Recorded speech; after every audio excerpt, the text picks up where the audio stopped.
Hallelujah, praise the Lord. யாவரையும் தேவனுடைய மகிமையுள்ள நாமத்தில் இந்த காலை வேளையிலே வாழ்த்துகிறேன். தேவன் எல்லாவற்றிலும் நமக்கு போதுமானவராய் இருக்கிறார்.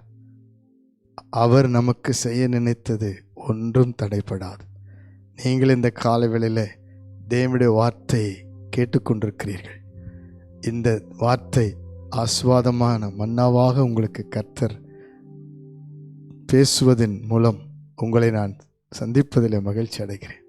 சோர்ந்து போகாதிருங்கள். தேவன் இன்றைக்கும் உங்கள் வாழ்க்கையின் ஒவ்வொரு பகுதியிலும் தமது வார்த்தையை கொண்டே ஆசீர்வதிக்கிறார். ஹல்லேலூயா. உங்கள் வாழ்க்கை நேற்று இரவரைக்கு ஏதோ ஒரு பயத்தினாலே, துக்கத்தினாலே, வேதனையினாலே அல்லது கேள்விக்குறிகளினாலே சோர்ந்து போயிருக்கலாம். ஆனால் ஆண்டவர் உங்களை இன்றைக்கு சந்திக்கிற வார்த்தை விசேஷமான ஒரு வார்த்தை. பிரியமானவர்களே, அவர் வார்த்தையை நாம் கேட்கும் பொழுது மாத்திரம் எந்த மாற்றம் வராது. ஆனால் அந்த வார்த்தை விசுவாசித்து அர்ப்பணிக்கும் பொழுது மாற்றம் துவங்கும். இன்றைக்கும் கர்த்தர் தீர்க்க தரிசனமாக புலம்பலின் புஸ்தகம் 3ஆம் அதிகாரம் 57ஆம் வசனத்தை வாக்கு பண்ணுகிறார். நான் உம்மை கூப்பிட்ட நாளிலே நீர் அணுகி பயப்படாதே என்றீர். ஹல்லேலூயா. பயப்படாதே என்ற வார்த்தையை தேவன் மாத்திரமே சொல்ல முடியும். 365 நாளும் ஆண்டவர் நம்மை பார்த்து பயப்படாதே என்று சொல்லுகிறார். வேதத்தில் அப்படிப்பட்ட 365 முறை பயப்படாதே என்ற வார்த்தை வருகிறது என்று சொல்லப்படுகிறது. ஒவ்வொரு நாளும் ஏதோ ஒரு பயத்தில் இருக்கலாம்.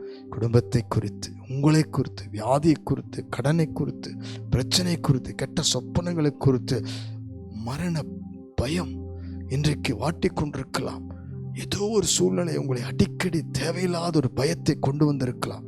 ஒரு சிறிய சிறிய காரியம் உங்களை பயத்திலே நடத்தி கொண்டிருக்கலாம். மனம் கலங்காதிருங்கள். இன்றைக்கும் ஆண்டவர் உங்களுக்கு விடுதலை கொடுக்க வல்லவராயிருக்கிறார்.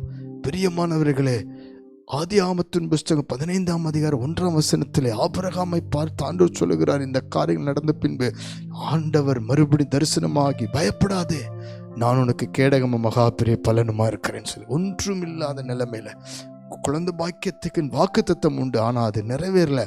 ஆனால் ஆண்டவர் சொல்றாரு, பயப்படாதே, நான் உனக்கு கேடகம் மகா பெரிய பலனுமா இருக்கிறேன்னு சொல்லி. இன்றைக்கு உங்களுக்கு ஒருவேளை எந்த ஆசீர்வாதம் இல்லைன்னு சொல்லி மனம் கலங்கி இருக்கலாம். இனி எந்த சூழ்நிலை வராதுன்னு சொல்லி சோர்ந்து இருக்கலாம். அந்த நேரத்தில் ஏதோ ஒரு பயத்தை சத்துரு கொண்டு வந்து உனக்கு எதுவும் நடக்காது, இப்படியே இருப்ப, உன் வாழ்க்கை இப்படியே முடிஞ்சிரும்னு சொல்லி பயமுறுத்துவான். ஆண்டவர் சொல்ல, பயப்படாதே, நான் உனக்கு கேடகமும் மகா பெரிய பலனுமா இருக்கு. அது மாத்திரமல்ல பிரியமானவர்களே, கர்த்தராகிய இயேசு கிறிஸ்துவை பாருங்கள். சீஷர்களோடு படகுல அவர் போகவில்லை. சீசர்களை மாத்திரம் அக்கறைக்கு போகும்படிக்கு அனுப்பி விடுகிறார். வேதம் சொல்லுகிறது, யோவான் 6ஆம் அதிகாரம் 20ஆம் வசனத்தில், கடல் கொந்தளித்த சூழ்நிலை மத்தியில ஆண்டவர் கடல் மேல் நடந்து வந்து சொல்லுகிறார், பயப்படாதீர்கள், நான் தான் என்று. இன்றைக்கு எத்தனை பிரச்சனைகளில் நீங்கள் பயந்திருக்கலாம், போராட்டங்களில் பயந்திருக்கலாம், எல்லா சூழ்நிலையும் உங்களுக்கு பயமுறுத்துகிற ஆட்கள் உங்கள் வேலை ஸ்தலத்தில் இருக்கலாம். நீங்கள் உண்மையாக இருந்தாலும், நியாயமாக இருந்தாலும், நீதியாக இருந்தாலும் உங்களுக்கு ஏதோ ஒரு பயமுறுத்தல் வந்திருக்கலாம்.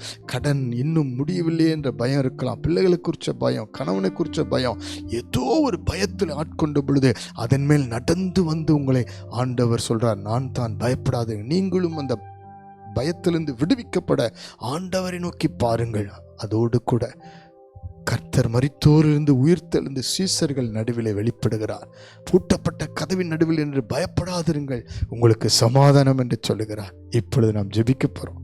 உங்களுக்கு சமாதானம் உண்டு, உங்களுக்கு பலன் உண்டு, உங்களுக்கு திடமனது உண்டு. காரணம், உயிரோடு எழுந்தவர், மரணத்தை ஜெயித்தவர் இன்றைக்கு உங்களுக்கு இருக்கிற வியாதியின் நிமித்தம் வருகிற மரண பயத்திலிருந்து விடுவிக்கிறார்.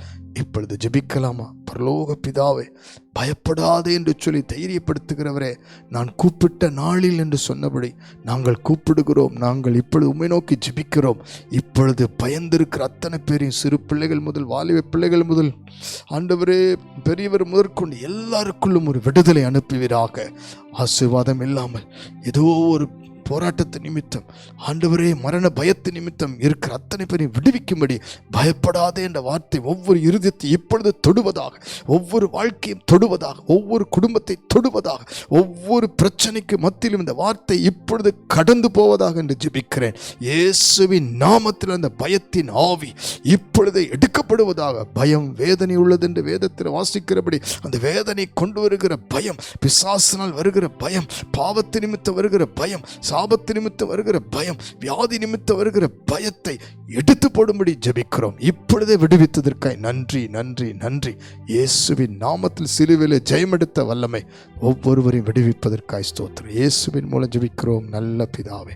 ஆமென் amen amen. God bless you. ஒவ்வொரு நாளும் ஆண்டவர் சொல்றார், பயப்படாதே, நான் உன்னோடு இருக்கிறேன் என்று.